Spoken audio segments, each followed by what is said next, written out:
अब बोर्ड परीक्षा समाप्त होने वाली है।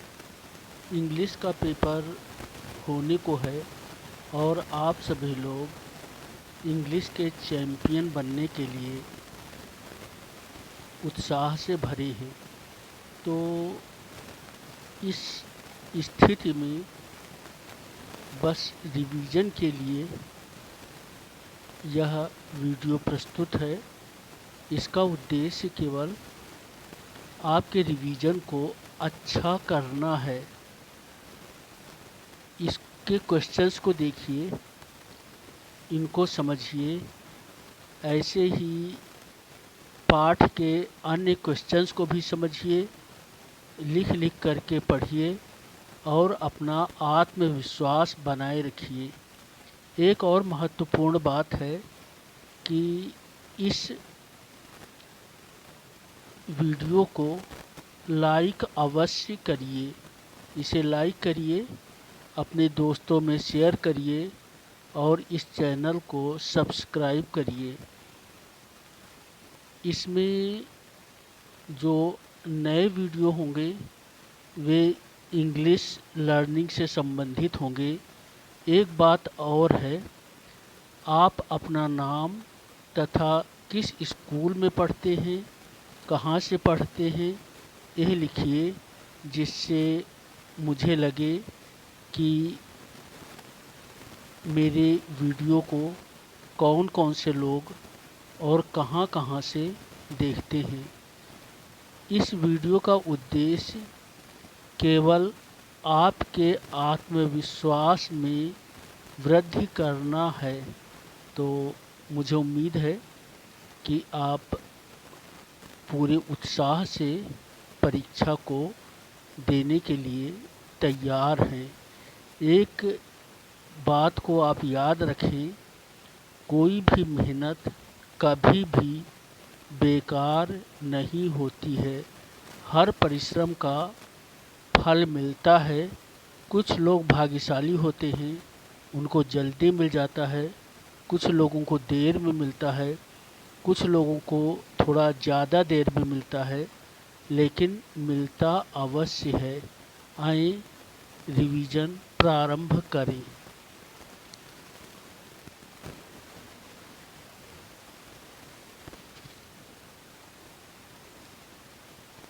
पहला क्वेश्चन है, which words were written by M Hamel on the board in the end.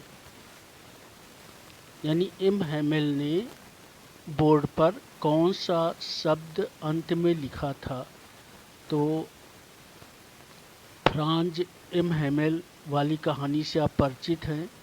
इस लेसन को अच्छे से पढ़ लीजिए, जो फ्रांस और जर्मनी के बीच के युद्ध के समय का है, जब बर्लिन ने फ्रांस के 2 डिस्ट्रिक्ट को कब्जा कर लिया था तथा कहा था कि अब फ्रेंच के स्थान पर जर्मन पढ़ाई जाएगी।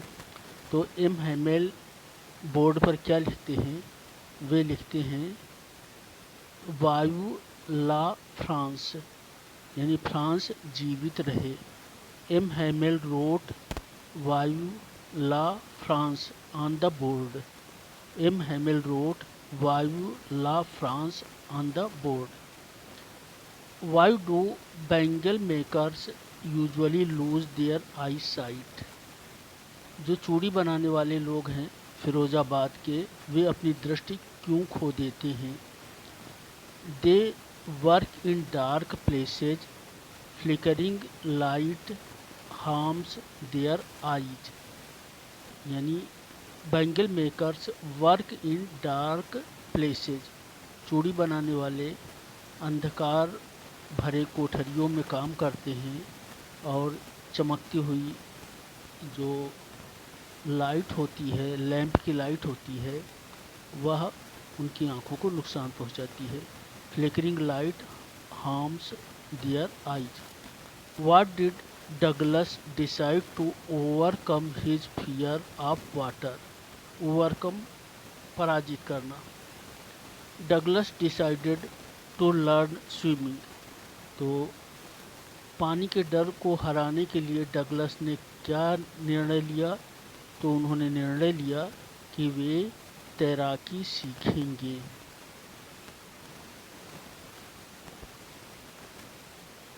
Who was Edla? एडला कौन थी? Edla is the daughter of the iron master. She is kind and compassionate. Compassionate करुणाशील। Edla is the daughter of the iron master. या who was Edla? Edla was the daughter of the iron master. Who was Rajkumar Shukla? Rajkumar Shukla कौन थे? Rajkumar Shukla was a poor peasant. Peasant किसान। Rajkumar Shukla was a poor peasant. He brought Gandhi ji in Champaran. Rajkumar Shukla Gandhi ji को चंपारण लाए। Bring, brought, brought. Who was Subbu? Subbu कौन था? Subbu was the number 2 at Gemini studio. He was tailor made for films. यानी सुब्बू क्या है, फिल्मों के लिए ही बना हुआ था। टेलर मेड फॉर फिल्म्स, जो बिल्कुल उपयुक्त हो। तो Subbu was the number 2 at Gemini studio. He was tailor made for the films.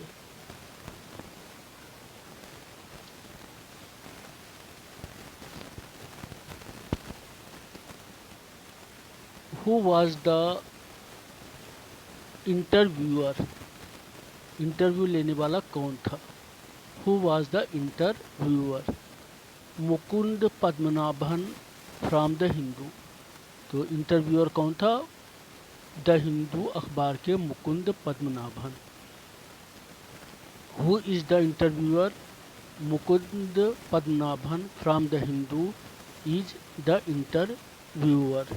इसमें अम्बर्टो इको का नाम आता है, जो कि एक सेमियोटिक्स थी, और सेमियोटिक्स जो होती है वो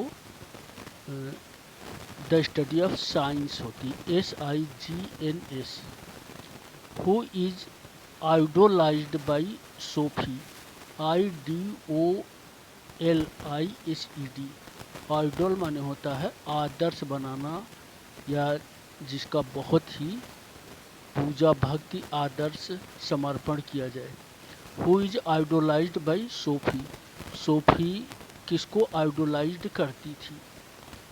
Danny Casey is idolised by Sophie. Sophie के द्वारा डैनी केसी आइडोलाइज्ड किया जाता है। Danny Casey is a talented footballer. Danny Casey एक प्रतिभाशाली फुटबॉलर है। Danny Casey is idolised by Sophie.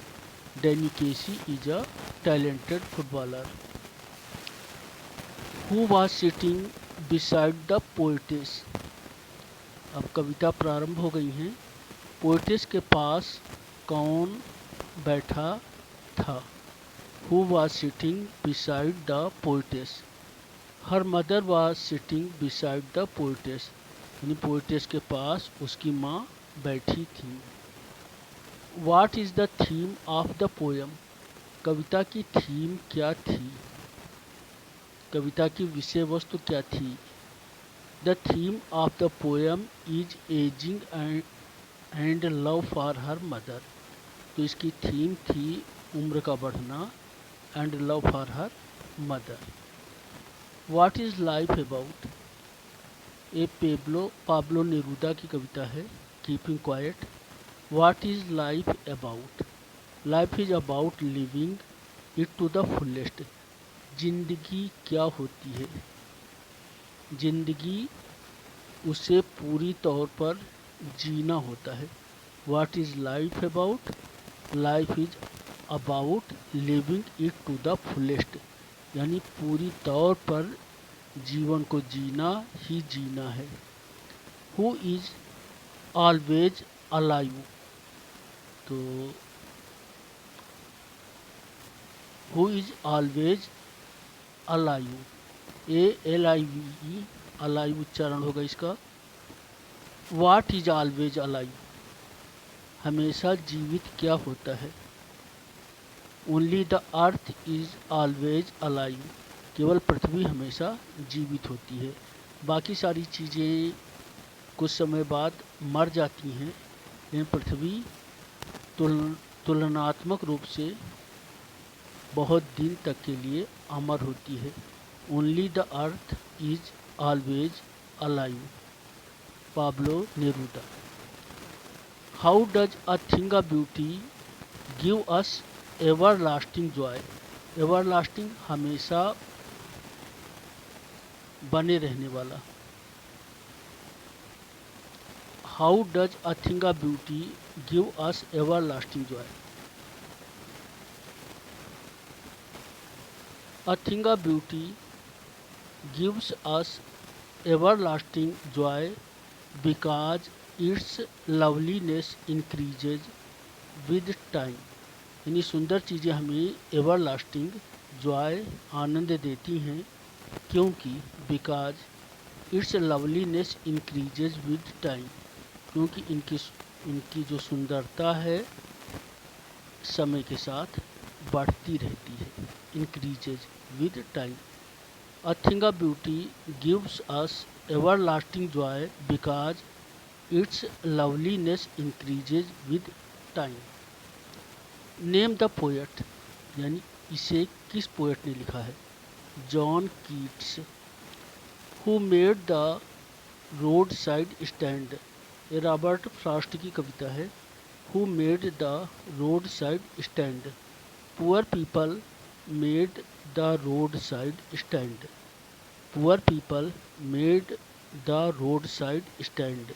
यानी गरीब लोगों ने सड़क के किनारे सामान बेचने के लिए अपनी दुकानें लगा रखी हैं, छोटी मोटी दुकानें लगा रखी हैं। Who made the road side stand? Poor people made the road side stand. Which issue is addressed in aunt Jennifer's tigers? यानी आंट जेनिफर्स टाइगर्स कविता में किन मुद्दों को संबोधित किया गया है? एड्रेस्ड संबोधित करना, इशूज मुद्दे। विच इशू इज एड्रेस्ड किस मुद्दे को संबोधित किया गया है? In aunt Jennifer's Tigers. Answer Adrienne Rich. एक कवियत्री है जिसने कविता लिखी है।